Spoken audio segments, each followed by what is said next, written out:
नमस्कार, ANB news में आपका बहुत बहुत स्वागत है। मैं हूं नवीन पांडे। आज वो खबर आ गई जिसका आम आदमी पार्टी को बेसब्री से इंतजार था। जहां दिल्ली के मुख्यमंत्री अरविंद केजरीवाल को 156 दिन जेल काटने के बाद 177 दिन बाद सुप्रीम कोर्ट ने जमानत दी है। केजरीवाल जब तिहाड़ जेल से बाहर निकले तो उनके स्वागत में आम आदमी पार्टी के नेताओं और कार्यकर्ताओं ने जमकर जश्न मनाया और आतिशबाजी भी की गई।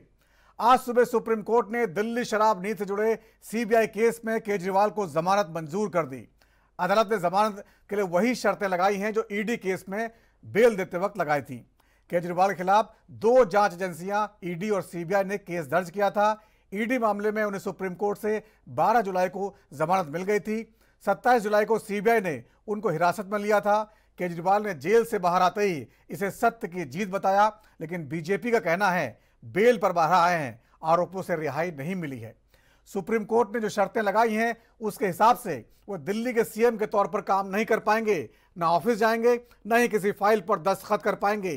केस से जुड़ा कोई भी सार्वजनिक बयान नहीं देंगे, गवाहों को प्रभावित करने की कोशिश नहीं करेंगे, जरूरत पड़ने पर ट्रायल कोर्ट में पेश होंगे और जांच में सहयोग करेंगे। अब बड़ा सवाल यह है, आखिर केजरीवाल की जमानत से दिल्ली, हरियाणा और यूं कहें तो देश की राजनीति में कैसे बदलाव आएंगे? इन्हीं सब मुद्दों पर चर्चा करेंगे। हमारे साथ कुछ खास मेहमान जुड़े हुए हैं, उनके पास चलेंगे। इससे पहले देख लेते हैं क्या कुछ चल रहा है।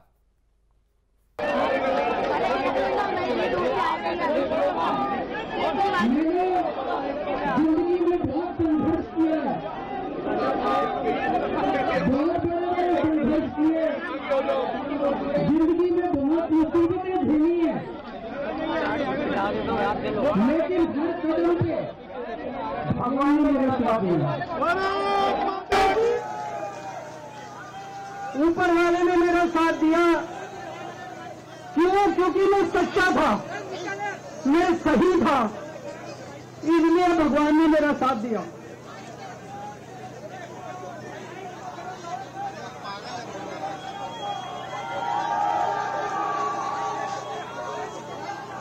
इन लोगों ने मुझे जेल में डाल दिया।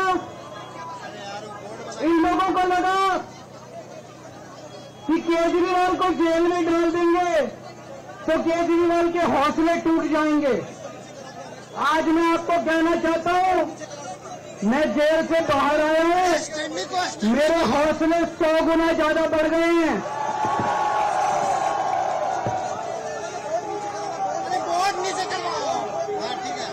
मेरी ताकत 100 गुना ज्यादा बढ़ गई है। इनकी जेल की मोटी मोटी दीवारें, इनकी जेल की सलाखें केजरीवाल के हौसले को कमजोर नहीं कर सकती।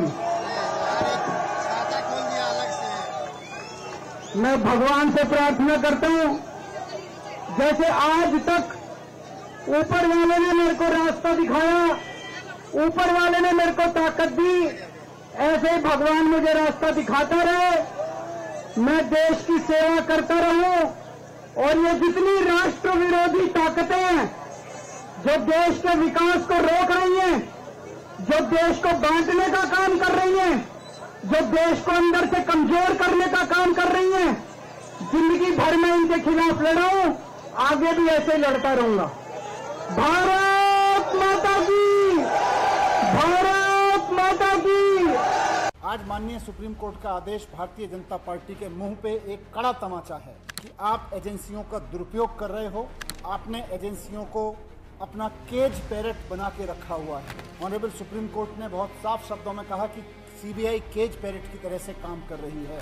संदेश साफ है ऑनरेबल सुप्रीम कोर्ट कि तानाशाही के खिलाफ देश का संविधान हर आम आदमी के लिए रक्षा के लिए है। भारत में अगर किसी की चलेगी तो देश के संविधान की चलेगी। खुद ऑनरेबल सुप्रीम कोर्ट में यह कहा गया आज कि सीबीआई जानबूझकर केजरीवाल जी को अंदर रखने की मंशा के तहत उनको गिरफ्तार कर रही थी। तो भारतीय जनता पार्टी को इस पर थोड़ा सा आत्मावलोकन करना चाहिए, शर्म महसूस करनी चाहिए इस बात के लिए कि इतना खुलेआम वो सीबीआई का दुरुपयोग कर रही थी। आज सुप्रीम कोर्ट में एक्सपोज हो गई है बुरी तरह से भारतीय जनता पार्टी। थोड़ा उनको माफी मांगनी चाहिए देश से। लोग ये कह रहे हैं कि ये पूरा मामला झूठ की बुनियाद पे खड़ा किया गया और इस झूठ को फैलाने में, इस झूठ को बनाने में जिम्मेदार कौन है?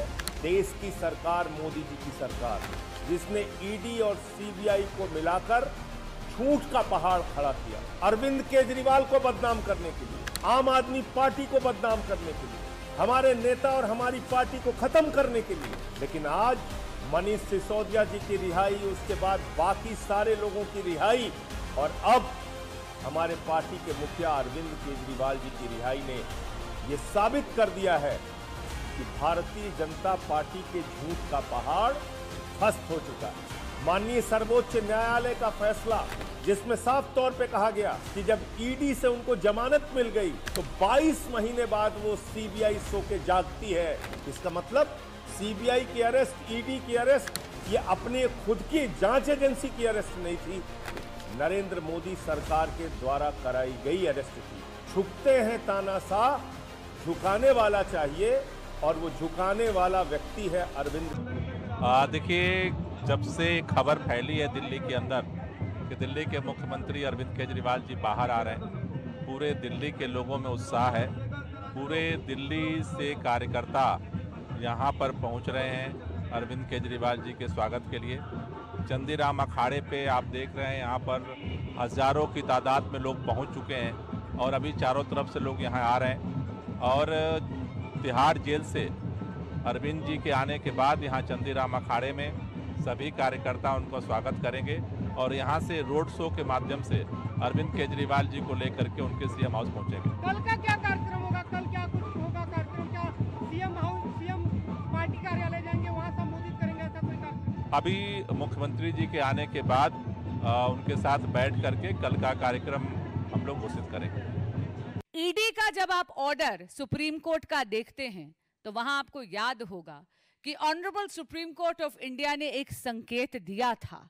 माननीय मुख्यमंत्री अरविंद केजरीवाल जी को कहा था कि नैतिकता के आधार पर उनको इस्तीफा दे देना चाहिए। जिस तरह वो मुख्यमंत्री की कुर्सी को जकड़ कर बैठे हैं, ये उद्दंडता और उनकी हठ से दिल्ली का अहित हो रहा है। लेकिन माननीय मुख्यमंत्री अरविंद केजरीवाल जी ने सुप्रीम कोर्ट के इस संकेत को समझा नहीं, क्योंकि सत्ता के मोह में वो इतने ज्यादा मदमस्त हैं।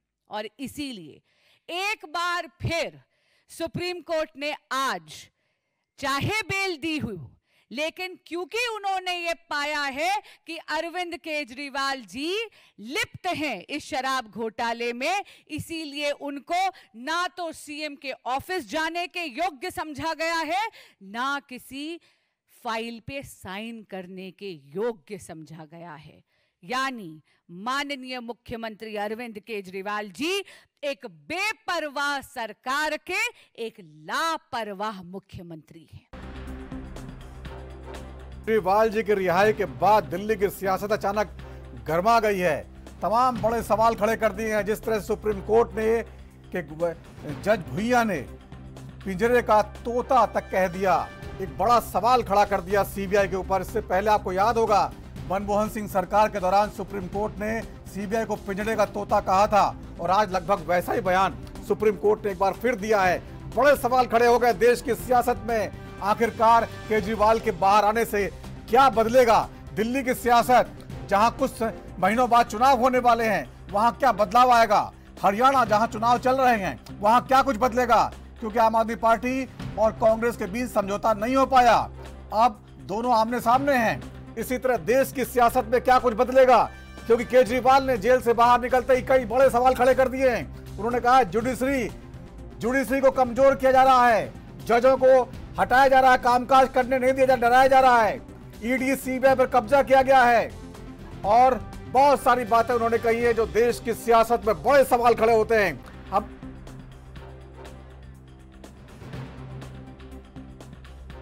बेईमान अरविंद केजरीवाल को कंडीशनल बेल मिली है और यह कहना गलत नहीं होगा, जेल वाला सीएम अब बेल वाला सीएम हो गया है।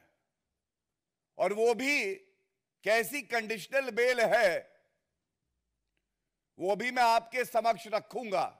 और इस आदेश के आने के बाद सबसे पहले जो अहम है, अति आवश्यक है, दिल्ली की जनता की आवाज जो भारतीय जनता पार्टी उठाती रही है अरविंद केजरीवाल को तुरंत चाहिए कि वो अपने पद से इस्तीफा दे दे, लेकिन बेशरम अरविंद केजरीवाल ऐसा करेंगे नहीं, क्योंकि अरविंद केजरीवाल में एक बूंद नैतिकता नहीं बची है। जो अरविंद केजरीवाल राजनीति में आकर कहते थे कि अगर किसी नेता पर आरोप लग जाए तो इस्तीफा दे दे, आज वो कंडीशनल बेल पाते हैं और तब भी 6 महीने तक किसी संवैधानिक पद पे कोई व्यक्ति बैठा हो, उसके लिए तो एक दिन अगर वो जेल चला जाए तो बहुत बड़ी बात होती है, इस्तीफा दे देना चाहिए। यहां 6 महीने तक जेल में रहकर आए और आज कंडीशनल बेल मिलने पर भी इस्तीफा नहीं। तो बीजेपी लगातार सवाल खड़े कर रही है, केजरीवाल को जो बेल मिली है, बेल वाला सीएम कह रही है, और जाहिर तौर पर यह मुद्दा बीजेपी बनाएगी दिल्ली में होने वाले चुनाव में कि आखिरकार केजरीवाल पद से चिपके हुए हैं और नैतिकता का कोई तकाजा उनके अंदर नहीं है कि पद छोड़ दें, क्योंकि सुप्रीम कोर्ट ने बेल तो दी है लेकिन काम करने से रोक दिया है। बहुत गहरे पेच हैं इस पूरे फैसले के पीछे, समझेंगे इसको। चलते कुछ खास मेहमानों के पास, हमारे साथ जुड़े हुए हैं आलोक वत्स जी, नेता बीजेपी का, आपका बहुत बहुत स्वागत है आलोक जी। आशीष कोटाडिया साहब है प्रवक्ता कांग्रेस का, आपका बहुत बहुत स्वागत है आशीष जी। मुकेश सिंह जी है प्रवक्ता आम आदमी पार्टी, आपका बहुत बहुत स्वागत है।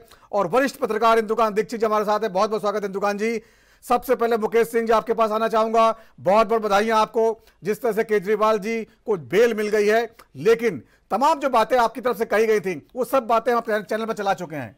जो आप सिसोदिया जी ने कहा, जो संजय सिंह जी ने कहा, जो केजरीवाल जी ने कुछ देर पहले कहा, वो सब बातें हम सुना चुके हैं। सीधा सवाल, बीजेपी कह रही है बेल वाले सीएम हैं, दिल्ली में काम नहीं कर पाएंगे, आखिरकार नैतिकता का बड़ा सवाल खड़ा हो गया है, ये बहुत दिक्कत करेगा आपको चुनाव में।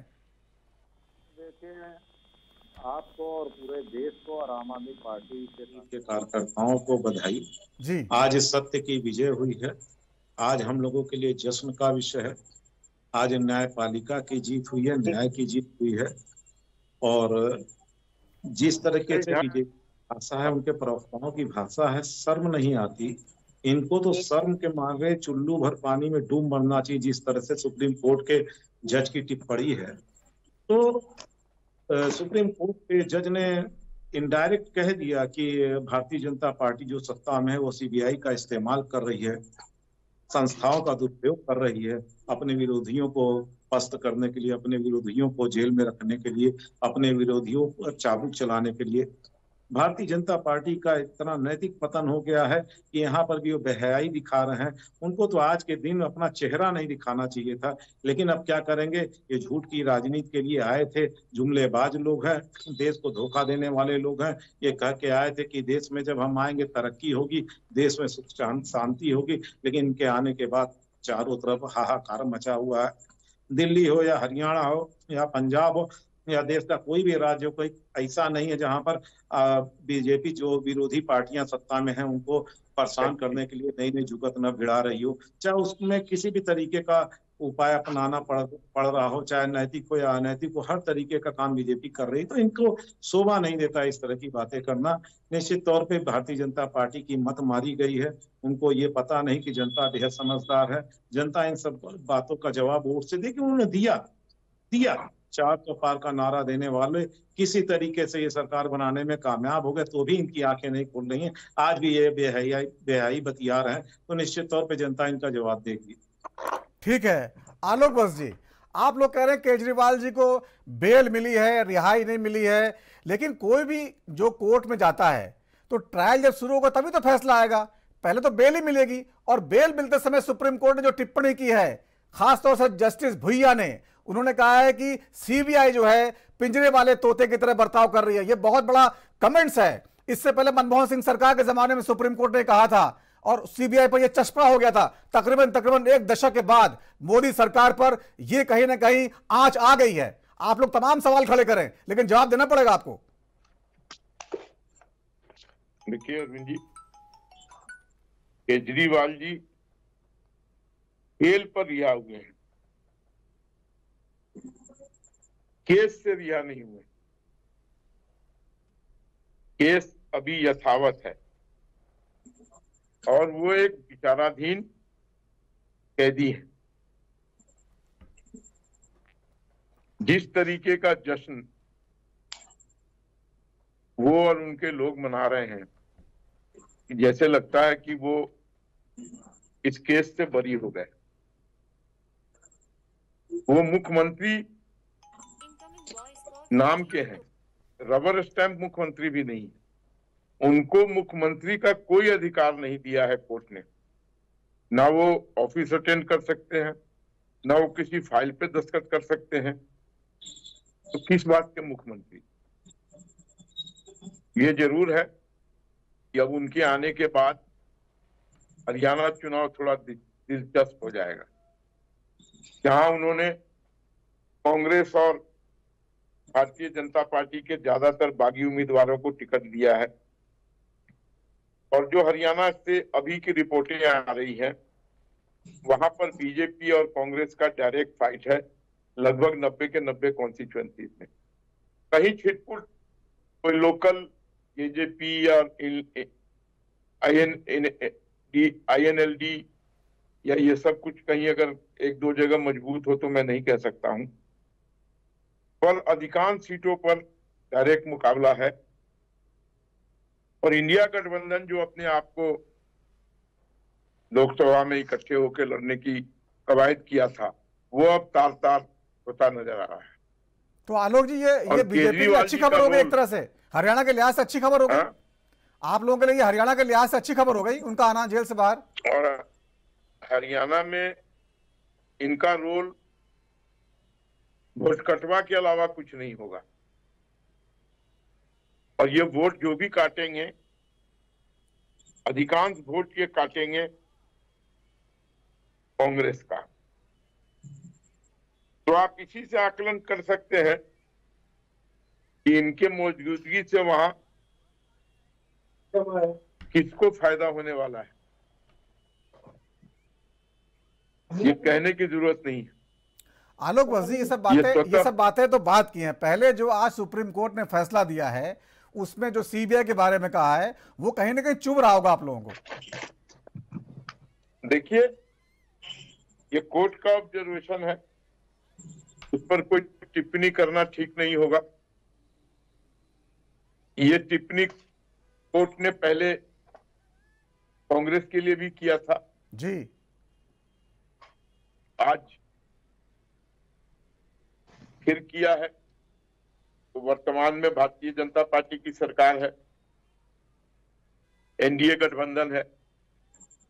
हो सकता है उस पर यह बात आहत करने के लिए कही हो, तो कोर्ट के टिप्पणी पर कोई वक्तव्य देना ठीक नहीं होगा।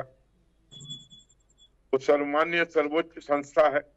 ठीक है, इस पे आप कुछ नहीं बोलेंगे आशीष को? ठीक है, आता हूं आलोक जी, एक टिप्पणी सबसे ले लूं। आशीष कोटाड़िया साहब, जिस तरह से कांग्रेस हो सकता है सीबीआई पर जो टिप्पणी की गई उस पर बहुत खुश हो, केजरीवाल की रिहाई पर भी हो सकता है आप खुश हो, लेकिन हरियाणा में तो अब बहुत दिक्कत हो गई आप लोगों के लिए।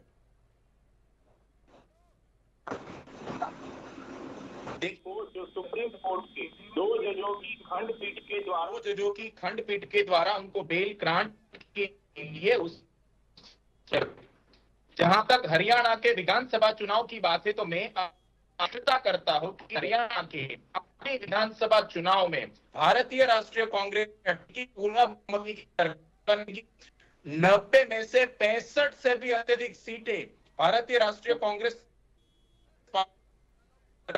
पार्टी को चुनाव में इनसे प्रभावित होना, इन दोनों के मध्य किसी भी प्रकार का संबंध नहीं है। भारतीय राष्ट्रीय कांग्रेस पार्टी इससे पूर्व ही धरातल पर सशक्त थी, क्योंकि हरियाणा में चुनाव का मुद्दा पूरे देश के समक्ष देश की बेटियों का यौन शोषण किया गया। आशीष कोटाड़िया, हम चुनावी भाषण की बात नहीं कर रहे हैं, हम सीधे सवाल पूछ रहे हैं कि जब केजरीवाल जी आएंगे, हरियाणा के चुनावी रैली में सवाल उठाएंगे, वहां पर कहीं ना कहीं कांग्रेस पर भी हमला होगा। यदि कांग्रेस पर हमला होगा तो कांग्रेस प्रत्युत्तर अवश्य देगी, क्यों नहीं देगी। यदि केजरीवाल जी हमारी पार्टी के ऊपर आक्षेप लगाएंगे, हमला करेंगे तो हमारी पार्टी भी उसका बड़े कठिन शब्दों में प्रत्युत्तर देंगी। लेकिन डिबेट का मुद्दा ये नहीं है। डिबेट का मुद्दा ये है कि जस्टिस उज्जवल भयन ने जो कहा है कि CBI shouldn't be a caged parrot, यानी कि पिंजरे में बंद तोता, ये बहुत बड़ा सवाल है, देश के लोकतांत्रिक संवैधानिक व्यवस्था के ऊपर खड़ा किया है।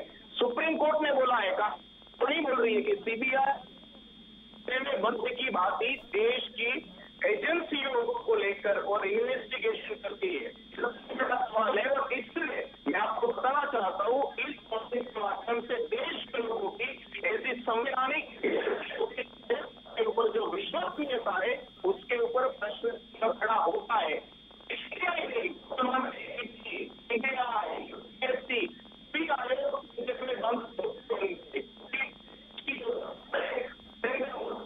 कोई राजा मानते हैं और इसी नाम है कि आज संवैधानिक स्वयं की स्वायत्तता को खो दिया है। ठीक है इंदुकान देखिए साहब, पूरे मामले को समझने के लिए आपको बताना चाहूंगा कि ये जो केजरीवाल साहब को जमानत मिली है, इससे फायदा किसको होगा समझ में नहीं आ रहा। जमानत मिली लेकिन दिल्ली के सीएम के तौर पर कामकाज नहीं कर पाएंगे, तो कहीं ना कहीं बीजेपी बार बार ये नैरेटिव पेश करेगी कि देखिए साहब नैतिकता के आधार पर इस्तीफा नहीं दे रहे हैं, इनको कामकाज करने से रोक दिया गया है, 6 महीने बाद चुनाव हैं, बार बार दिल्ली के लोगों को समझाए कि देखिए साहब कोई काम नहीं कर रहे हैं, और वो कहेंगे देखिए साहब हम मजबूर हैं, हम क्या करें, हमें कोर्ट ने बांध रखा है। फिर बीजेपी कहेगी फिर इस्तीफा क्यों नहीं दे रहे हैं, किसी और को क्यों नहीं बना रहे हैं, और वो किसी और को बनाएंगे नहीं। जाहिर तौर पर अगर पत्नी को बनाते हैं तो फिर सवाल खड़ा होगा, किसी और को बनाते हैं तो खैर सवाल ही पैदा नहीं होता। तो यहां पर जो दिल्ली की राजनीति है पूरी तरह बीजेपी के साथ चल रही है या आम आदमी पार्टी इसमें जीती आपको लगता है? जी नवीन जी नमस्कार, मेरी आवाज आ रही है? जी बिल्कुल। हमारे जितने भी को पैनलिस्ट उनको भी मेरा नमस्कार। नवीन जी, जिन परिस्थितियों में और जैसे अरविंद केजरीवाल जी को आज जमानत मिली है, वो पूरे भारतीय राजनीतिक व्यवस्था पे सवाल उठाता है। देखिए, ये इसमें कोई दो राय नहीं है कि जिन बड़े फाइनेंशियल घोटालों के मामले में, खासतौर से शराब घोटाले के मामले में अरविंद केजरीवाल जी की गिरफ्तारी हुई थी, और वो भी 9 समन्स के बाद। फिर उसके बाद जिस तरह से ईडी के मामले में सुप्रीम कोर्ट ने उनको जमानत दी और उनकी रिहाई के ठीक पहले सीबीआई ने उन्हें फिर गिरफ्तार कर लिया, और इसी को लेकर के आज माननीय सर्वोच्च न्यायालय की जो डबल बेंच होती है, नॉर्मली उनकी सबसे नीचे की बेंच डबल बेंच होती है, उसमें जस्टिस सूर्यकांत ने तो कहा कि जो गिरफ्तारी थी और गिरफ्तारी की पूरी प्रक्रिया वैधानिक थी, लेकिन जस्टिस भुइया ने जो इस बेंच के कनिष्ठ जज थे, उन्होंने ये कमेंट किया कि जिस तरह से एकाएक सीबीआई को याद आया और 22 महीने बाद उन्होंने आनन फानन में गिरफ्तारी की, उससे कहीं न कहीं ये संकेत जाता है कि सीबीआई की गिरफ्तारी अरविंद केजरीवाल की रिहाई को रोकने के लिए की गई। अदरवाइज 22 महीने तक सीबीआई क्या कर रही थी, उन्होंने क्यों गिरफ्तार नहीं किया? अब देखिए, कई सारे संवैधानिक और वैधानिक और राजनीतिक तीनों प्रश्न हैं। संवैधानिक प्रश्न यह है कि जब उसी सुप्रीम कोर्ट में डबल बेंच में जस्टिस सूर्यकांत जो लीडिंग जज थे इस बेंच के, उन्होंने कहा कि बिल्कुल वैधानिक रूप से सही गिरफ्तारी थी, उसमें कोई अनियमितता या असंवैधानिकता नहीं है, और सीबीआई ने जो गिरफ्तारी की थी वो अनुचित तरीके से नहीं की थी, अनुचित अवैधानिक नहीं था। और उसी बेंच के दूसरे सदस्य जो कनिष्ठ सदस्य थे वास्तव में जस्टिस भुइया, उन्होंने इसको अवैधानिक भी बताया एक हद तक, और साथ में ये भी कहा कि सीबीआई को, खास तौर से कि सीबीआई को पिंजड़े में बंद तोते की छवि से अपने को निकालना पड़ेगा। जी, अब आप ये देखिए कि सुप्रीम कोर्ट ने 2013 में 11 साल पहले, जब कांग्रेस शासन में थी केंद्र में और यूपीए की सरकार चल रही थी, यूपीए 2, उस दौरान साफ तौर पे कहा था जस्टिस लोढ़ा ने की बेंच ने कि सीबीआई पिंजड़े में बंद तोते की तरह काम कर रही है। तो आज सुप्रीम कोर्ट ने यह नहीं कहा कि पिंजड़े में बंद तोते की तरह काम कर रही है, लेकिन संकेतों में ये कहा कि पिंजड़े में बंद तोते की छवि, अर्थात जो 2013 में हमने कहा था बेंच ने, उससे अपने को दूर करना होगा, हटाना होगा। ये एक वास्तव में इस तरह के सांकेतिक टिप्पणी भी मैं ये मानता हूं कि सीबीआई के ऊपर एक बड़ा लांछन है। लेकिन हैविंग सेड दैट, नवीन जी, मैं एक सवाल बड़ा उठाता हूं जुडिशियल सिस्टम के लिए, जुडिशियरी के लिए, न्यायाधीशों के लिए भी। सुप्रीम कोर्ट के कई सारे जजेस ने बार बार कहा है, आपने देखा होगा नुपुर शर्मा के मामले में इसी सुप्रीम कोर्ट की एक बेंच ने क्या अनाप शनाप बकवास की थी। मैं उस शब्द का उपयोग कर रहा हूं क्योंकि बाद में न चाहते हुए भी अपनी टिप्पणियों को गलत, जब उस पर रिएक्शन हुआ पूरे समाज में, तो सुप्रीम कोर्ट ने एक तरह से वो टिप्पणियां वापस लेते हुए और फिर वापस जो राहत मांगा था नुपुर शर्मा ने कि सारे केस हमारे एक जगह कर दिया जाए, कर दिया था, क्योंकि वो वैधानिक अधिकार था उनका। मैं ये मानता हूं कि यदि वास्तव में सीबीआई ने इस मामले में अवैधानिक कार्य किए हैं तो इस मामले को एक बड़ी बेंच को रिफर करके और ये साबित करते हुए, इस पे बहस करके कि सीबीआई की कार्रवाई इसमें अवैधानिक, असंवैधानिक थी कि नहीं थी, और क्लियर कट डायरेक्शन देना चाहिए सीबीआई को सुप्रीम कोर्ट की तरफ से कि इन अधिकारियों ने अपने अधिकारों का दुरुपयोग किया और अवैध ढंग से गिरफ्तारी की जो आवश्यक नहीं थी, असामयिक थी, अवैधानिक थी। लिहाजा जो अधिकारी इस कार्रवाई में शामिल थे उनके खिलाफ डोमेस्टिक इंक्वायरी करके, इंटरनल इंक्वायरी करके चार्जशीट फाइल किया जाए और उन पर सख्त कार्रवाई की जाए।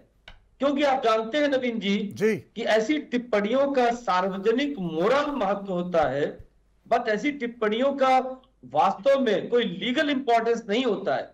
क्या बदला 2013 में सुप्रीम कोर्ट के इस कथन के बाद? लेकिन कहीं ना कहीं इंदुकान दीक्षित जी, इससे परसेप्शन का असर पड़ेगा। कुछ नहीं बदला इंदुकान जी, आज भी इंदुकान जी यहाँ पे थोड़ा सा आपसे रोकना चाहूंगा।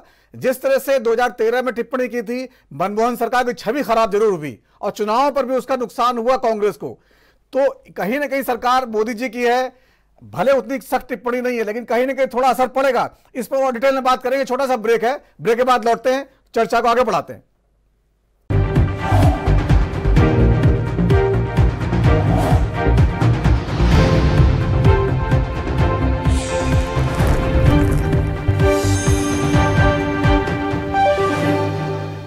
और ब्रेक के बाद एक बार फिर राजधर्म में आपका स्वागत है। आज बात कर रहे हैं दिल्ली के मुख्यमंत्री अरविंद केजरीवाल जी को सुप्रीम कोर्ट से बड़ी राहत मिली है, उनको जमानत मिल गई है और आम आदमी पार्टी में खुशियां हैं, जश्न है, आतिशबाजी हो रही है। लेकिन कई सवाल खड़े हो गए हैं। आखिरकार सुप्रीम कोर्ट ने जमानत देते समय उनको दिल्ली के मुख्यमंत्री के तौर पर काम करने से रोक दिया है। साथ ही जो सीबीआई को लेकर जो टिप्पणी की है वो भी बड़े सवालों के घेरे में है। दिल्ली के चुनाव आने वाले हैं, हरियाणा के चुनाव चल रहे हैं। इन चुनाव को लेकर देश की राजनीति की दशा दिशा पर केजरीवाल जी की रिहाई क्या असर डालेगी, तमाम मुद्दों पर चर्चा कर रहे हैं। हमारे साथ कुछ खास मेहमान जुड़े हैं, उनके पास चलते हैं, सीधे बातचीत का सिलसिला एक बार फिर शुरू करते हैं। हमारे साथ आलोक बस जी हैं, नेता बीजेपी के, आशीष कोटाडिया जी हैं, प्रवक्ता कांग्रेस के, मुकेश सिंह जी हैं, प्रवक्ता आम आदमी पार्टी के, इंदुकान दीक्षित साहब, वरिष्ठ पत्रकार। इंदुकान जी, आपकी बात पूरी नहीं हो पाई थी। मैं खास तौर पर यह समझना चाह रहा हूं कि जो केजरीवाल जी की रिहाई हुई है और बीजेपी बार बार ये कह रही है कि बेल मिली है और जो है आरोपों से राहत नहीं मिली है। मेरा सवाल सीधा सा है, जब ट्रायल शुरू नहीं हुआ है तो आरोपों की बात कहां से आई है? अभी तो जब भी जो प्रोसीजर सीधा साधा है, जब किसी को गिरफ्तारी होती है तो बेल ही मिलती है और केस चलता है। जब केस चलता है, सुनवाई होती है, फिर रिहाई मिलती है। तो ये जो नैरेटिव बार बार पेश किया जा रहा है, जो दिल्ली के चुनाव में खड़ा किया जाने वाला है, ये कितना सही लगता है आपको? जी नवीन जी, देखिए बहुत अच्छा सवाल आपका है। सबसे बड़ी बात यह है कि किसी भी आपराधिक मामले में, आज स्वयं जस्टिस भुइया ने भी कहा इस मामले में अरविंद केजरीवाल को जमानत देते हुए भी कि bail is a rule, jail is an exception. तो सुप्रीम कोर्ट ने कई सारे मामलों में यह तय किया है कि अनलेस ऐसा लगता हो कि जिस व्यक्ति के खिलाफ अभियोग है वो भाग जाएगा देश छोड़ करके, न्याय व्यवस्था से दूर एब्सकॉन्डिंग करेगा, या फिर दोबारा मशीनरी के पास नहीं आएगा, या गवाहों को प्रभावित करेगा, या जांच को प्रभावित करेगा, तभी उसकी गिरफ्तारी या उसको जेल में रखना चाहिए। अब ऐसे में आपको याद होगा कि यही अरविंद केजरीवाल जी जब अपनी राजनीतिक यात्रा शुरू कर रहे थे 2011 में 12 में, तब ये इतने बड़े बड़े पुलिंदे लेकर के आते थे कागज के, और शीला दीक्षित की तत्कालीन सरकार पे, राहुल गांधी जी पे, सोनिया गांधी पे, लालू प्रसाद यादव पे, तमाम लोगों पे उन्होंने कितने लांछन लगाए थे। और लगातार ये कहते थे कि मोरालिटी ऑफ पॉलिटिक्स ये होती है कि किसी भी व्यक्ति को अगर आरोप लगे, चार्जशीट हो, गिरफ्तारी हो, तो पहले पद छोड़ करके अपने लांछन को खत्म करना चाहिए, फिर पद में आना चाहिए, ये मर्यादा होती है।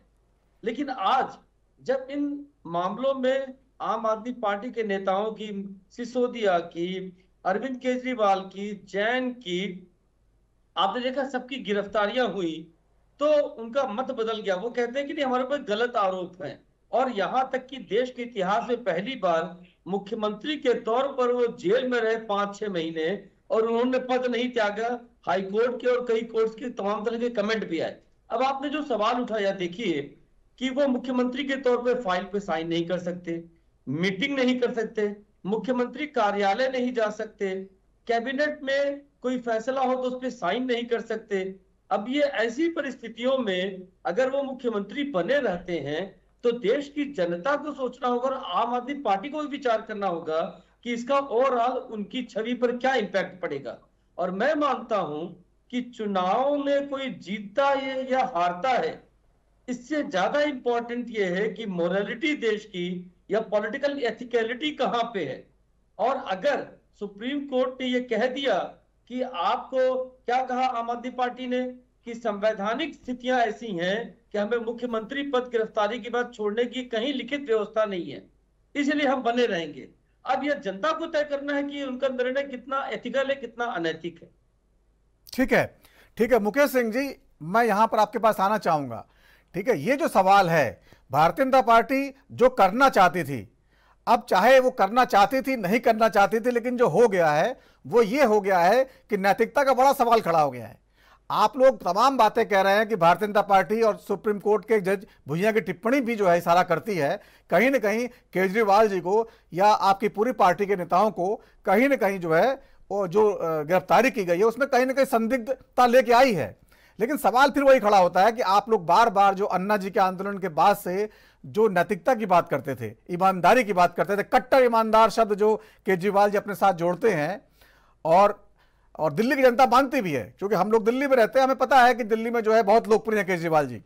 ठीक है, लेकिन सवाल फिर वही, चुनाव में जब जाएंगे तो ये बार बार बीजेपी खड़ा करेगी। अगर कांग्रेस आपको समझौता नहीं हुआ तो कांग्रेस भी खड़ा करेगी कि उन्होंने पद क्यों नहीं छोड़ा, जबकि सुप्रीम कोर्ट ने उनको काम करने से रोक दिया था। केवल 6 महीने की बात थी। ये बहुत बड़ा सवाल आपके सामने आने वाला है। देखिए, भारतीय जनता पार्टी तो पूरा साजिश रच के बैठी हुई थी। उसको ये लगा कि अरविंद केजरीवाल को अगर हम जेल में डाल देते हैं तो इनको पद से इस्तीफा देना पड़ेगा, हम इनकी पार्टी तोड़ देंगे। तोड़ने का प्रयास कर ही रहे थे लगातार।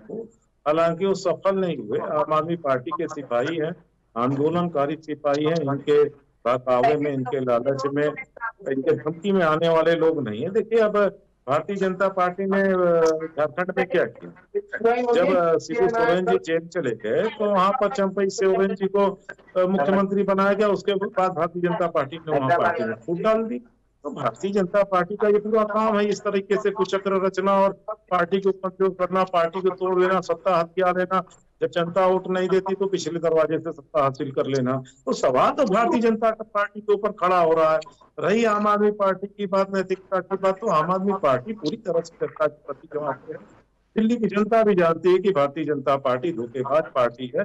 देश की जनता को खुद बनाती है भारतीय जनता पार्टी। की राहत, महंगाई से राहत देने के नाम पर आई, भ्रष्टाचार को से राहत देने के नाम पर सत्ता पर आई, 15 लाख का टीका लेके सत्ता पर आई। भारतीय जनता पार्टी कहीं अपने जनता के साथ, जनता के मुद्दों के साथ खड़ी कभी नहीं दिखी। तो जनता जानती है कि नैतिकता ठीक है, नैतिकता की बात आप कर रहे हैं, सब भारतीय जनता पार्टी सवाल उठाएगी, जरूर उठाएगी, क्योंकि उसका तो काम ही है। उसके तो जो भी प्लान थे वो फेल होते नजर आ रहे हैं। लेकिन सवाल एक ये भी बड़ा खड़ा होता है कि आज जिस तरीके से जमानत हुआ, जिस तरीके से कोर्ट की टिप्पणियां रही हैं,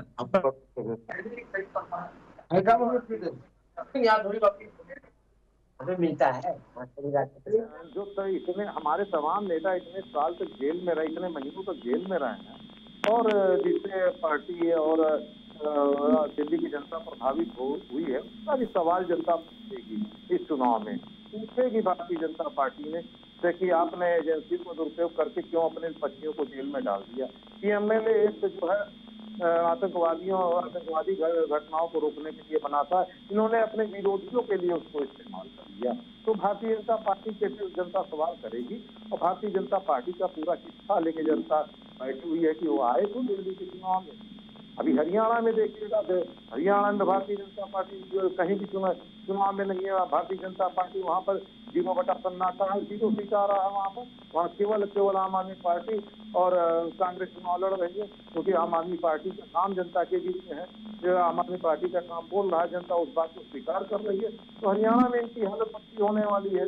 भारतीय जनता पार्टी कहाँ है? आज पूरी तरीके से भारतीय जनता पार्टी के ऊपर बड़ा प्रश्न चिन्ह है कि जिस तरीके से निरंकुशतावादी, तानाशाहीवादी चेहरा ये पूरे देश के सामने लेकर आए हैं, हम जिसका सबसे बड़ा लोकतंत्र आप सवाल की कटघरे में खड़ा करने का काम भारतीय जनता पार्टी ने किया है, तो निश्चित तौर पर भारतीय जनता पार्टी दोषी पार्टी है। भारतीय जनता पार्टी देश के लिए एक तरीके से, अगर हम शब्दों का उपयोग नहीं करना चाहिए, लेकिन कहना पड़ रहा है कि भारतीय जनता पार्टी देश के साथ गद्दारी करने वाली पार्टी है। भारतीय जनता पार्टी अगर देश के लोगों के साथ नहीं खड़ी तो निश्चित तौर पर वो भारतीय देश के साथ गद्दारी कर रही है। ठीक है आलोक बस जी, बहुत सारे आरोप लगा दिए गए आपके ऊपर, जाहिर तौर पर आप इसका जवाब देंगे। मेरा एक सवाल इसमें साथ में ये है, देखिए आप लोग जो करना चाहते थे, पता नहीं वो कर पाए कि नहीं कर पाए, लेकिन दिल्ली के लोग बहुत बहुत चतुर हैं। वो लोकसभा में आपको वोट देते हैं, विधानसभा में केजरीवाल जी को देते हैं, और आप चाहते हैं कि विधानसभा में भी आपको दें। ये इसके लिए आप लोग बहुत कोशिश कर रहे हैं, लेकिन आम आदमी पार्टी से करारा जवाब भी दे रही है, अभी से देना शुरू कर दिया है, और हरियाणा चुनाव में भी देगी। और लेकिन यहां पर एक थोड़ा सा मामला यह है कि जो नैतिकता की बात आप खड़ा कर रहे हैं केजरीवाल जी के लिए, राजनीति अब 10 साल पुरानी वाली नहीं रही है। राहुल गांधी जी से लेकर केजरीवाल जी से लेकर सारे विपक्ष के नेता बार बार मोदी सरकार की इस क्रेडिबिलिटी पर सवाल खड़ा कर रहे हैं कि जांच एजेंसियों पर वो जो है उनका इस्तेमाल करती है।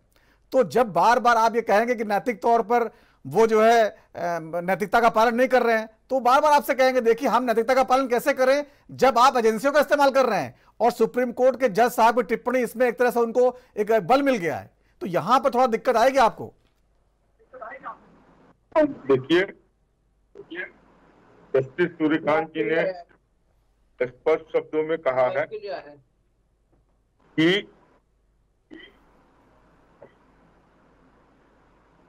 केजरीवाल जी की गिरफ्तारी बिल्कुल जायज थी।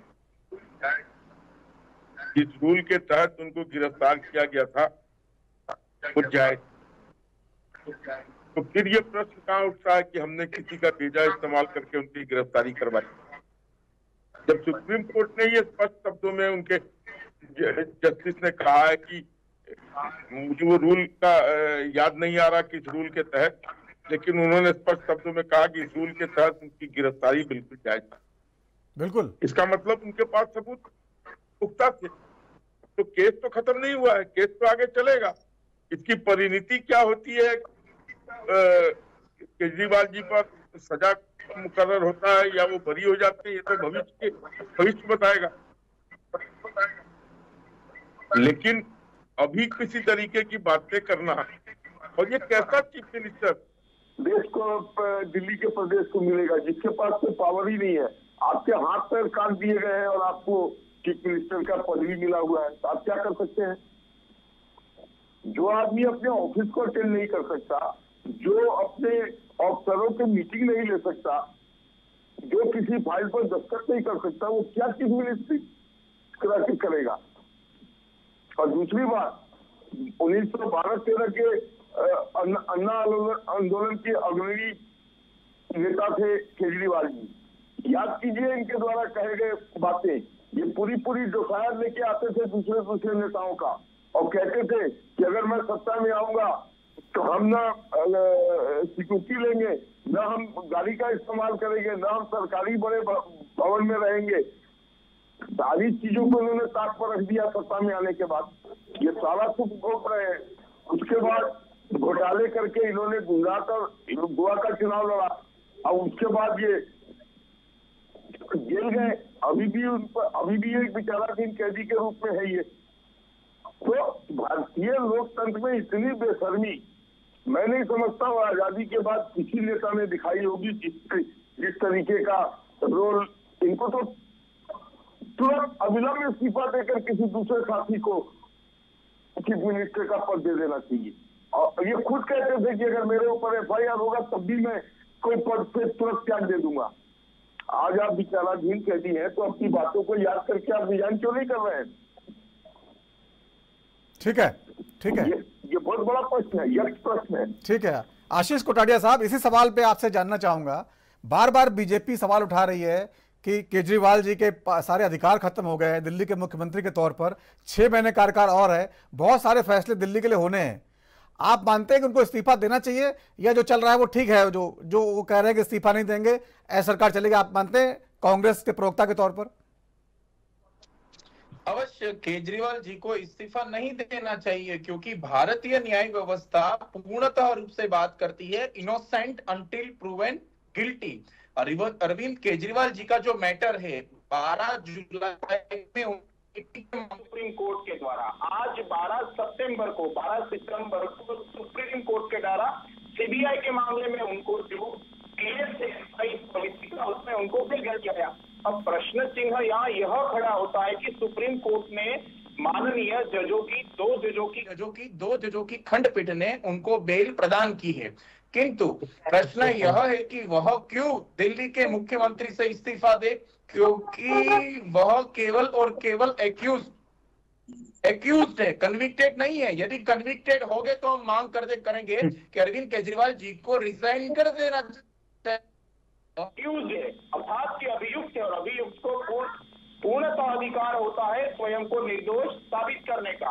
यह षड्यंत्र भारतीय जनता पार्टी ने रचा था कि दिल्ली की इलेक्टेड गवर्नमेंट को डिस्टेबलाइज किया जाए, और ये नैतिकता की बात करते शर्म आती है प्रधानमंत्री मोदी। आशीष जी मेरा सवाल थोड़ा सा आप समझे नहीं, यहाँ पर मैं ये नहीं कह रहा हूँ कि जो है कोर्ट ने क्या कहा था, नैतिकता की बात भी नहीं कर रहा हूँ, मैं केवल ये पूछ रहा हूँ कांग्रेस प्रवक्ता के तौर पर, केजरीवाल जी बाहर आए, ठीक है, साजिश की गई, तमाम बातें आपकी हो सकती हैं, सही हो सकती हैं, लेकिन दिल्ली के लोगों का क्या, उनका क्या कसूर है? उनको एक मुख्यमंत्री नहीं मिल रहा है, उनका काम कौन करेगा अगले 6 महीने तक? ये सवाल है। क्या दिल्ली के लोगों की बात आप नहीं उठाएंगे?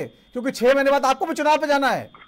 बात काम की है, दिल्ली के लोगों की समस्याओं की है, वो कैसे पूरी होगी?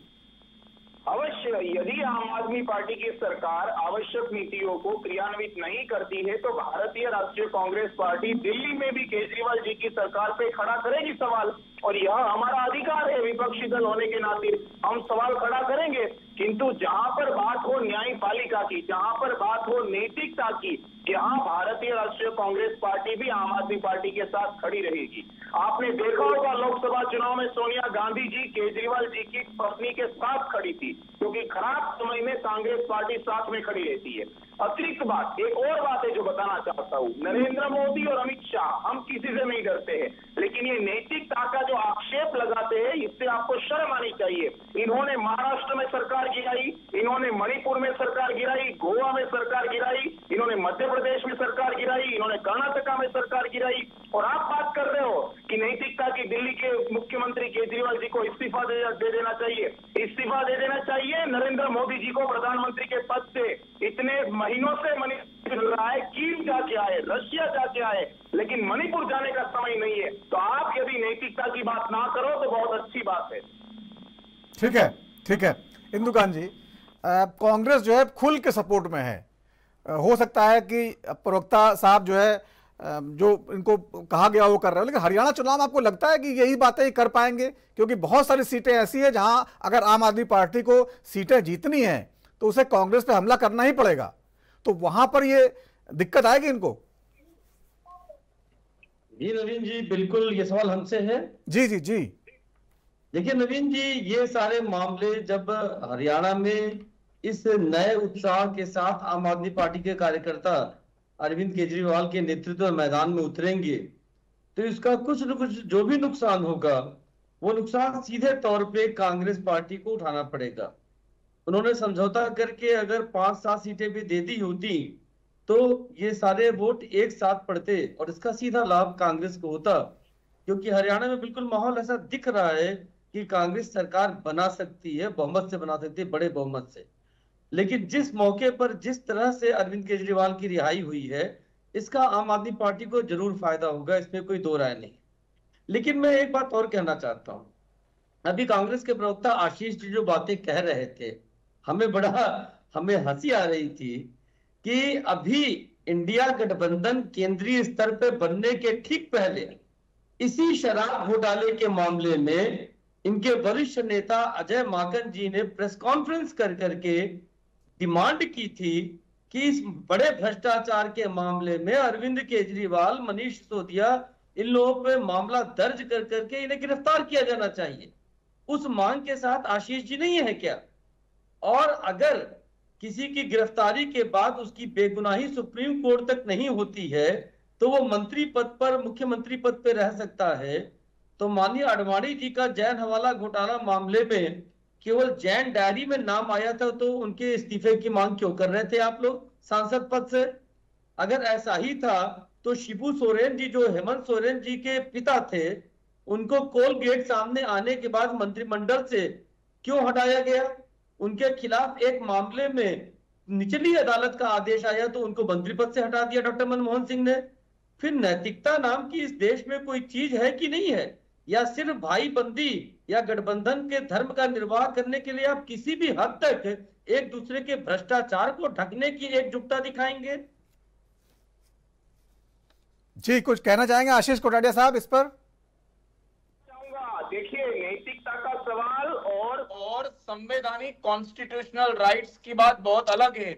यहाँ पर this is a very serious and grave constitutional matter. तो अरविंद केजरीवाल जी के पास पूर्णतः मुख्यमंत्री बने रहने का अधिकार है। और जहां तक आप बात कर रहे थे नैतिकता की, देखिए अजय माकन जी ने अवश्य प्रेस वार्ता की होगी, किंतु उसके बाद सर्वसम्मति से भारतीय राष्ट्रीय कांग्रेस पार्टी का आधिकारिक रूप से आम आदमी पार्टी के साथ इंडिया गठबंधन में कोalition हुआ था।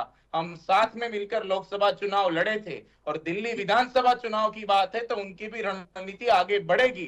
किंतु हरियाणा के चुनाव में कांग्रेस पार्टी को आम आदमी पार्टी इतने बड़े स्तर पे प्रभावित नहीं करेगी, क्योंकि 90 में से 65 से भी अत्यधिक सीटें कांग्रेस पार्टी जीत के पूर्ण बहुमति की सरकार हम बनाएंगे। ठीक है मुकेश सिंह जी, एक बहुत थोड़ा सा महीन सवाल है कि ठीक है आज केजरीवाल जी को बेल मिल गई है और आप लोग अपना नैरेटिव पेश कर रहे हैं, जुडिशरी को, केजरीवाल जी ने बहुत सारी बातें कही, जुडिशरी को कमजोर किया जा रहा है, जजों को डराया जा रहा है, चुनाव आयोग कमजोर किया जा रहा है, ईडी सीबीआई पर कब्जा किया जा रहा है, बहुत सारी चीजें कही हैं। लेकिन यहां पर एक चीज और साबित होती है कि मोदी जी तानाशाह नहीं है। आखिरकार मोदी जी ने अगर तानाशाह होते तो केजरीवाल जी को बेल नहीं मिल पाती। ये जो नैरेटिव आप लोग पेश करते हैं तानाशाह वाला, ये कमजोर पड़ गया है। कहाँ कमजोर पड़ गया? सीधा सीधा सुप्रीम कोर्ट के जज ने कहा है कि भारतीय जनता पार्टी की सरकार एजेंसियों का दुरुपयोग कर रही है, यानी कि तानाशाही कर रही है। जज ने उनको सही भी तो माना है ना, बराबर होगी मामला। एक ने कहा कि कमजोर करे, दूसरे ने कहा नहीं। देखिए इन सब चीजों का कोई मतलब नहीं है, क्योंकि देखिए कोर्ट के किसी माननीय जज ने किसी बात को कहा है तो एक बड़ी टिप्पणी होती है।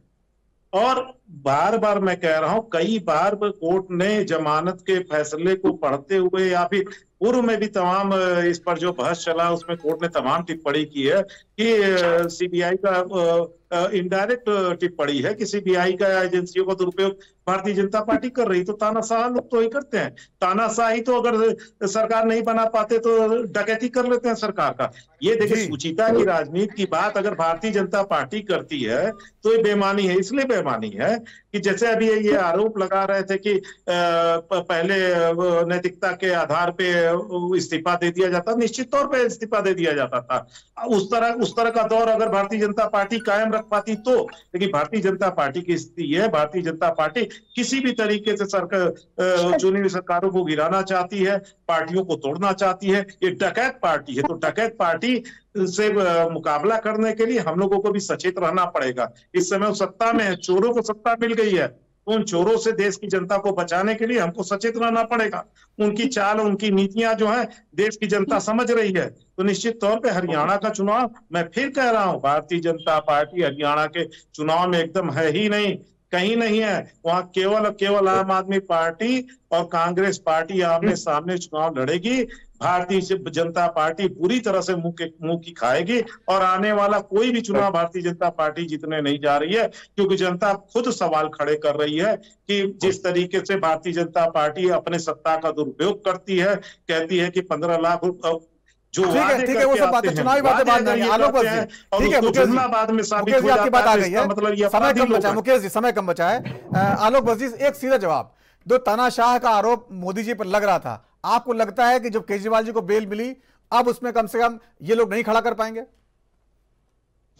केजरीवाल जी को नहीं बेल मिली, मनीष सिसोदिया को बेल मिली, के कविता को बेल मिली, सारे लोगों को बेल मिले। अगर मोदी जी तानाशाह होते तो इनमें से एक का बेल नहीं होता और इस तरीके का टिप्पणी नहीं आता जिस तरीके का टिप्पणी जस्टिस भुइयां ने किया है। तो ये सारी बातें खत्म हो गई कि कोई तानाशाही नहीं है, लोकतांत्रिक तरीके से सारी चीजें इस देश में चल रही हैं।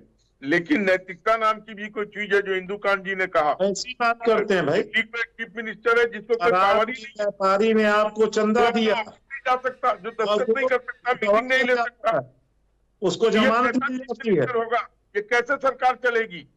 ये जनता जानना चाहती है, ये जनता जानना चाहेगी पार्टी। ठीक है समय खत्म हो गया है, समय खत्म हो गया है कि भारतीय जनता पार्टी लगातार सवाल खड़ेगी दिल्ली की सरकार कैसे चलेगी और नैतिकता की दुहाई देगी, और आम आदमी पार्टी लगातार कहेगी देखिए साहब कि जो है ये सरकार जो है तानाशाह है, सब पे कब्जा करे। बहुत बड़े बड़े सवाल खड़े होने वाले हैं। बहुत बहुत धन्यवाद चर्चा में शामिल होने के लिए सभी का। तो राष्ट्र धर्म में आज इतना ही, वक्त छोटे से ब्रेक का है और ब्रेक के बाद भी खबरों का सिलसिला जारी रहेगा। नमस्कार।